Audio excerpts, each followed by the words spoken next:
everyone, and welcome back to the Sherburne Public Library's Book Talks. This episode is going to be focusing specifically on books written by Black authors as our kickoff for Black History Month at the library.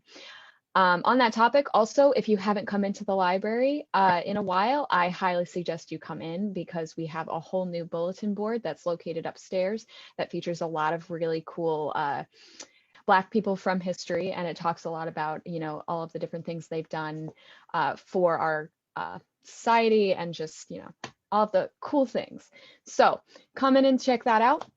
I'm going to be kicking off our book talk today with one of a book that is very near and dear to my heart.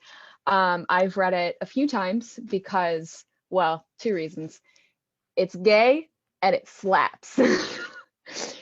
For the young people watching, that's a TikTok reference.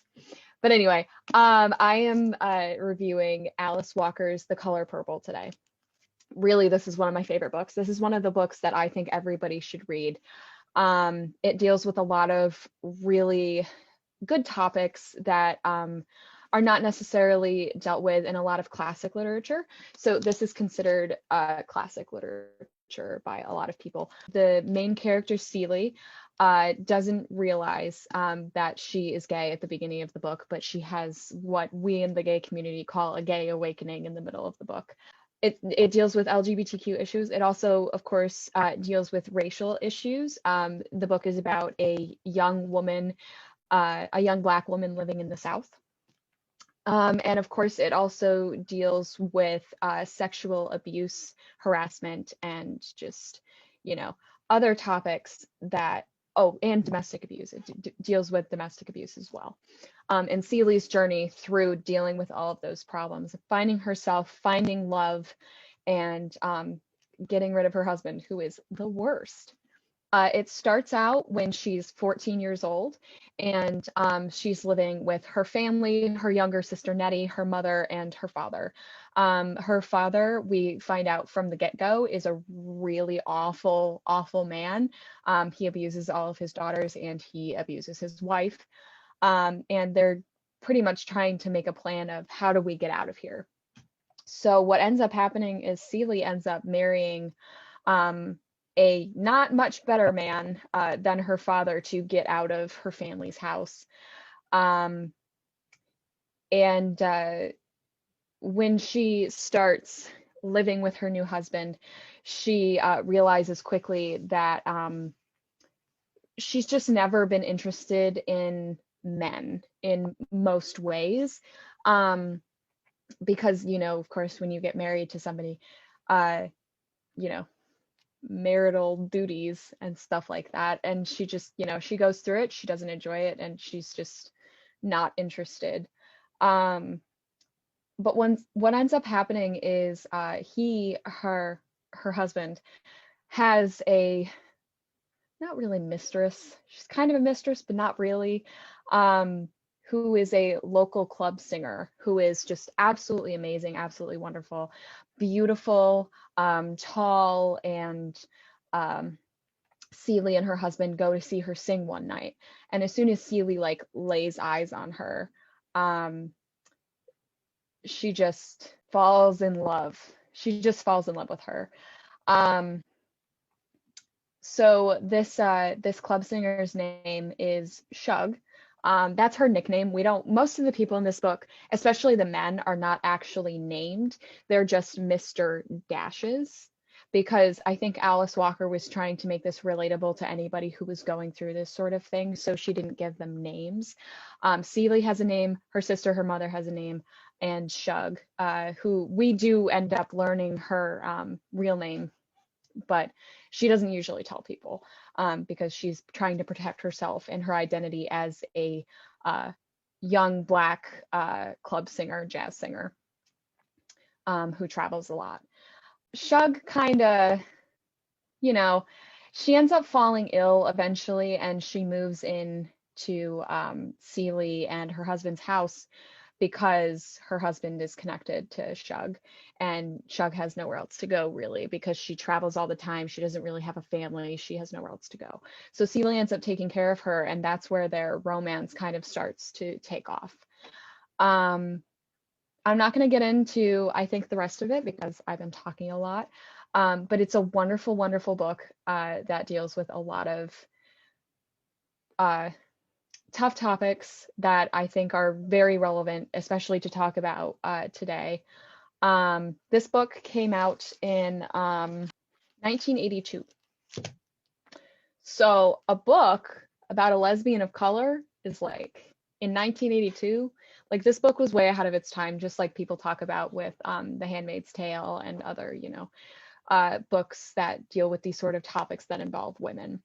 So this book was, of course, part of the feminist, the Lavender Menace movement. I read an article because I did some research on Alice Walker, the author, for something I was doing for school at one point, and she was a big Lavender Menace supporter, which, if for those who don't know, historically speaking, the Lavender Menace is a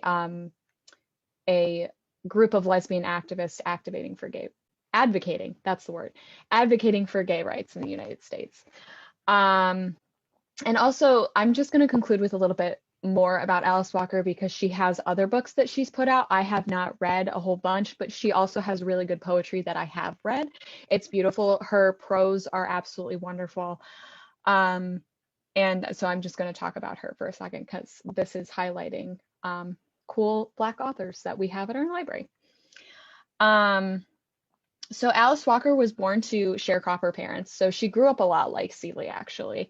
And she, of course, became a highly acclaimed novelist, essayist, poet. She has won the Pulitzer Prize for The Color Purple. She won the Pulitzer Prize for that. And also she worked as, on top of being a novelist and a writer, she also worked as a social worker, a teacher, a lecturer. And she also became very active in the civil rights movement in the late 60s. She's really cool. She's still alive too, which is another really cool thing. So she still is telling her stories and being active in, communities that need it, and just being a cool person. So is Color Purple set? When is it set? Is it set? It's set in the 50s. Sorry, I should have said that. I didn't No, say I was that. just, Yes. that's fine. I was curious about that. And the lavender movement, I don't know. I didn't know about that. So, Yeah. did that start? When did that start? Was that? So the Lavender Menace was a movement that got its kicks from an original lesbian activist movement called the Ladder and the Daughters of Bilitis in the 50s. And so it kind of evolved into the Lavender Menace, and the Lavender Menace is 70s, 80s.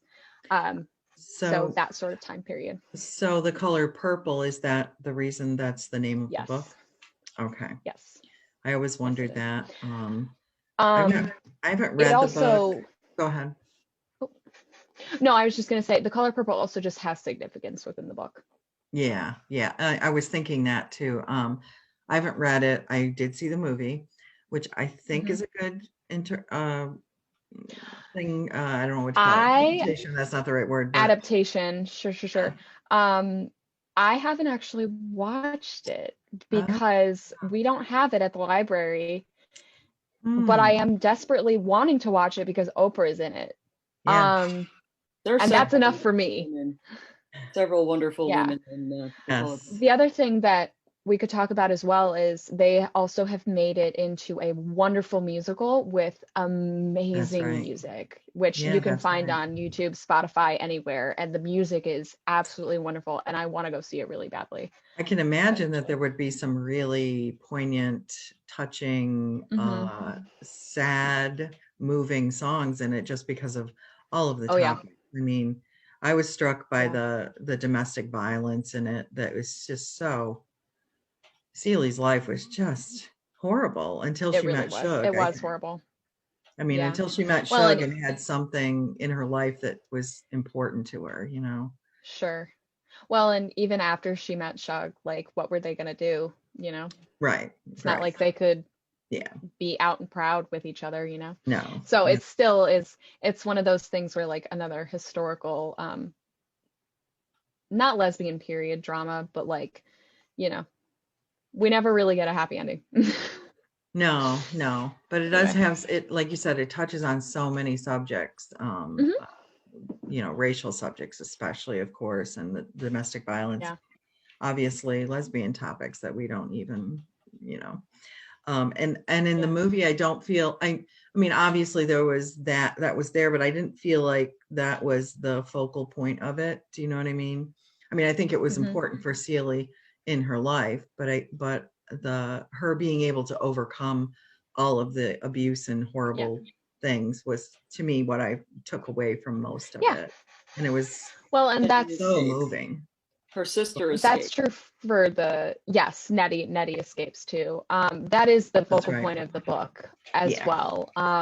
It's I just, of course, focus in on certain narratives that I enjoy and I can relate to.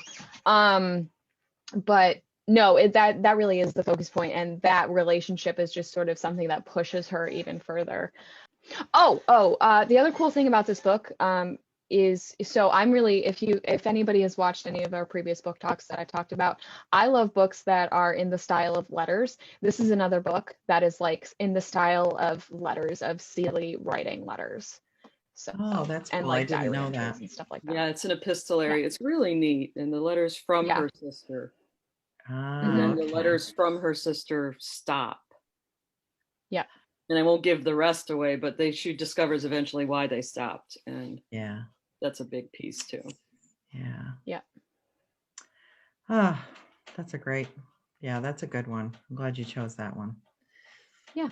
And look at all the things they've adapted from it. I mean, Maria already listed them, but there's a lot there. It's also interesting, style-wise, to me, that the men are not named, because in literature, quite often it's a woman who's not named. Yeah. In Of Mice and Men, Curly's wife never has a name.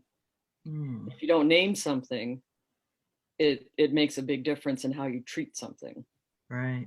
And in this case, not naming the men is interesting. Just calling him Mr. Yeah. I was struck by that when you were talking about that. I didn't really realize that, but thinking back on it, you don't know anybody else's name, just Mr. whatever, you know. Interesting. But the women all have names, which I do. Right. It's a twist on literary writing. Puts the focus on them, you know. I very much think that Alice Walker was doing it as a, like, you know, this could be any man, you know, like this could be anybody. Like this isn't, we're not going to give him a name because this could literally be anybody. And again, we don't know her dad's name. She just calls him Pa. So it's just like any of these men could be anybody that we're dealing with at any given time. And it shifts it shifts the narrative of the like objectification of women to the women have the names, the women are the people, like all of that stuff. So and I love that about this book. It's woman centered. Yeah, definitely. There's an interesting play adaptation where the only people on stage are women. There's male dialogue. Ooh. But it's always off stage. Interesting. And in some cases, you know what the men are saying based on what the women are saying. She's answering, like on a telephone conversation, you don't hear the other end, but you know. I couldn't even tell you where that is or who wrote it. Yeah. It's not something well known, I think, because at the time it was not the usual thing. That would be great. I would love to see a version of that. I wish I knew where I read it, because it's not something I own. I read it in college and not really registered how important that was going to be. Right. Well, great. That's a good one. So Donna, you want to go next? Oh, I can bust out. We can do that. First of all, I think it's interesting that we all chose women. There are male I don't think it's interesting out there. Maybe if you I think it makes sense. No, I think it does too, but it's also interesting because, you know, we could be talking about Langston Hughes, we could be talking about any number of playwrights and authors, and we all chose women, and that's really important. That's, to me, that's an interesting kick. So I chose Their Eyes Were Watching God by Zora Neale Hurston. Am I backwards or is it forward? I have no idea. Okay, good.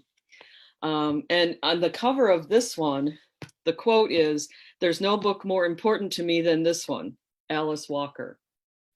This was a huge groundbreaker at the time, and still is. She was born in, this was published in 1937, so we're talking about the Harlem Renaissance. And in 1987, there's a 50th anniversary edition, also with this really major prologue from a number of different authors, all of them saying why this was such an important book to them and what it did for them. And that's one of the reasons that, and she's written like 30 other books, poems. She may have even written a play, I'm not sure. She calls herself a novelist, a folklorist, and an anthropologist. She didn't, I don't think she finished her degree in anthropology, but again, she was born in I have this somewhere, January 7th, 1891, and died in January of 1960. So really, she's right in the midst of some interesting history going on. And I don't imagine she ever thought she would be part of that history, but she is. It's huge. She also had short stories, plays, essays, lots of different things. This one, she lived in a place called Eatonville, Florida, which is the basis of the setting for most of her books, and especially this one. Her main character is Janie, and Janie lives in this town in Florida and has had 2 previous husbands, neither of which were wonderful. She called herself a mule for the first one. She was the adornment for the second one, but then she meets Tea Cake, the third one, who kind of he's younger, he's progressive, if you know what I mean, for that time. And so her life changes several times. And she ends up, and I'm not going to call it a happy ending. You have to read it to really see what I mean by that. But she ends up knowing that she is her own person. She doesn't need anybody else. She can be her own person. And that's really what the important part of the story is about. This idea as she grows that in fact, that's okay for her to be her own person. And like I said, this was she became a big figure, Zora Hurston, in the Harlem Renaissance when things were really clicking along. Jazz, writing, all kinds of things, poetry. One of the big things about this book too is that it's written in a Southern Florida Black dialect, which can be difficult when you read. I've had students read it. What is she saying? But it was one of the first novels like that, written in a dialect that wasn't mocking the dialect. I mean, you can look at Huckleberry Finn, you can look at any number of books, but this was not for mockery. This was for authenticity. And that's one of the words they use about Zora Hurston a lot, is she's a very authentic author. This particular book is based on herself, autobiographically, but also people she knew. And she spent a lot of time trying to get it published because that was really hard. You didn't just walk into Random House as a Black author and be like, hey, got this for you. You really had to work it and work it hard. And the Harlem Renaissance was part of that movement too, finding Black authors, finding authenticity, finding cultural authenticity as well. And she's such an important person. I can't even begin to tell you how important. William Faulkner quotes her as being an important person in his life. He's neither female nor Black, but it was huge for him to read her books. So that's where all that's from. I love this book. I've read it several times. It's like a mystery. You wouldn't expect it, but there's a mystery kind of built in to the book as she finds and grows and realizes her potential.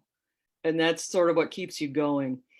The other thing important about that time period and her work was that she was not writing straight from beginning to end. Her work was not chronological. And so I was going to say, you start in the middle. Yeah, you do. You start in the middle of the story and you go backwards and forwards until, and that's what makes it mysterious, because you have to kind of start to put stuff together and realize. And I had to go back a couple times the first time I read it and be like, oh, okay, now I see, because you kind of make those connections as they come up until you to the end and you're like, ah, there's like, ah, that's what that is. So it's a challenging book, but the writing is, to me, just phenomenal. I mean, we could be talking about Toni Morrison or other people, but they all came from, and they all say they came from, this book and this author. It's really interesting to me. I can see that. That would be like a basis, she kind of forged the way for all of these younger, and she had through the people years.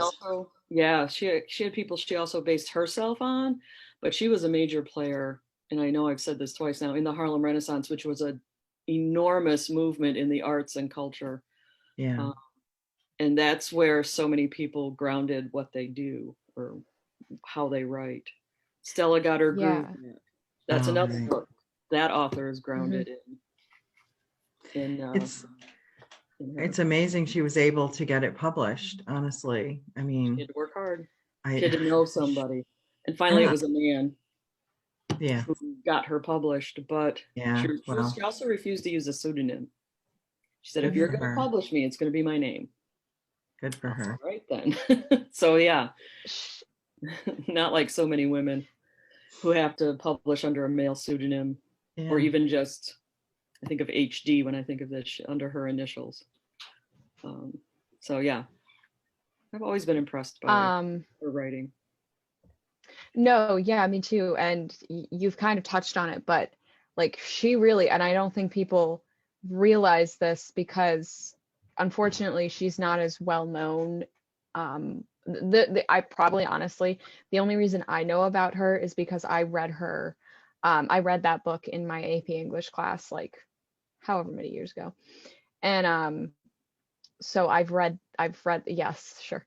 I've read that book, and I did research on her because she's a really cool human being, but like she really did pave the way for Black women in writing, but for women in writing in general. I kind of compare Zora Neale Hurston's writing form a little bit to Gabriel Garcia Marquez's writing style, because even though Zora Neale Hurston's book is in a specific African American dialect, the way that they structure their stories to have like a vague mystery in it, but still be like, this could happen to any everyday people.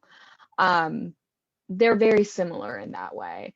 I also just want to mention, because I reacted when you said tea cake, because oh man, do we love tea cake. Oh, he's awesome. He loves her and he respects her.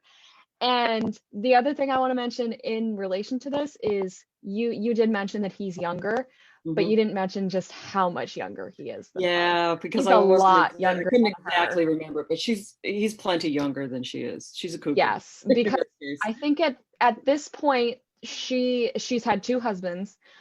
She's in her 40s, I think, at this point. I think Janie is. Yeah.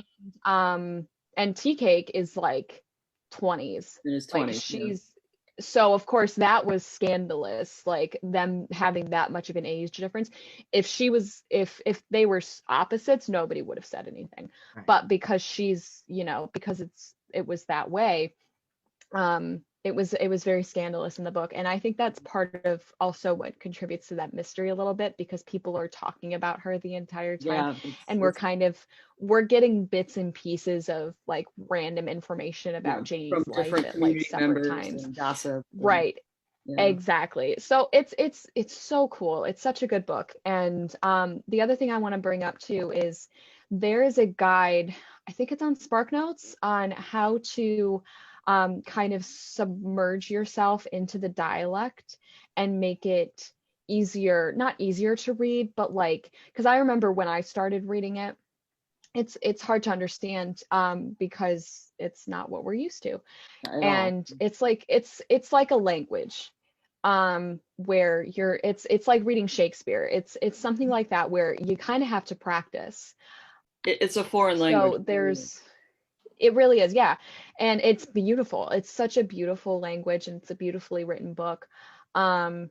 But like there is a guide to being able to kind of read that more easily. And I think it also just comes with practice and being aware of these dialects and talking about them more, and like, you know, thinking about the historic repercussions of the Americanization of African American language, just in general, Yeah. because it's, well, and as a folklorist and anthropologist, she was fascinated, of course, by folk tales.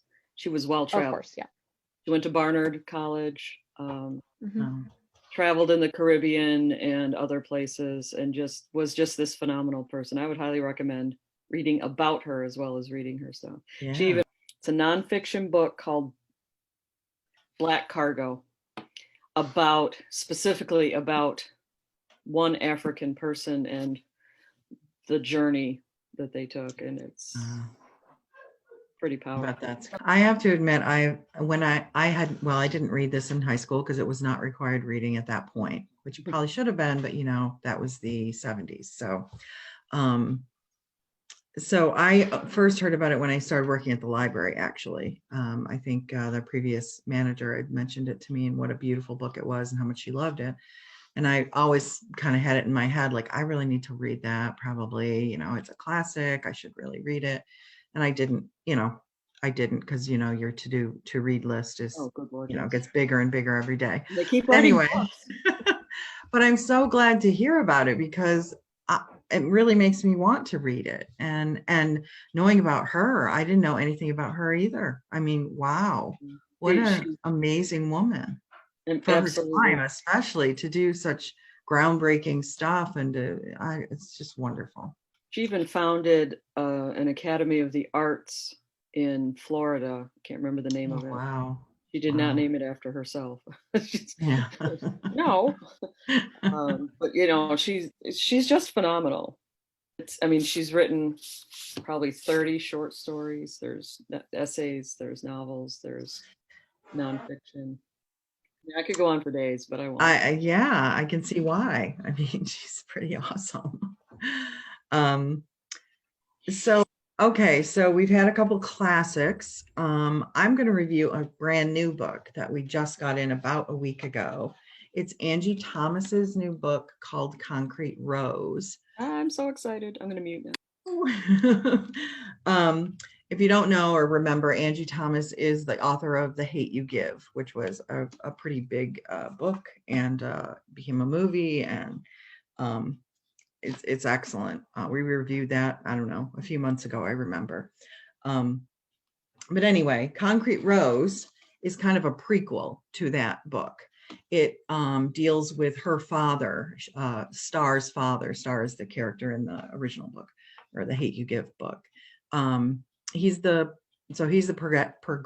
protagonist in this book, and his name is Mav, or Maverick. Maverick Carter is his name, and he this deals with him growing up with he was a only child with a single mom.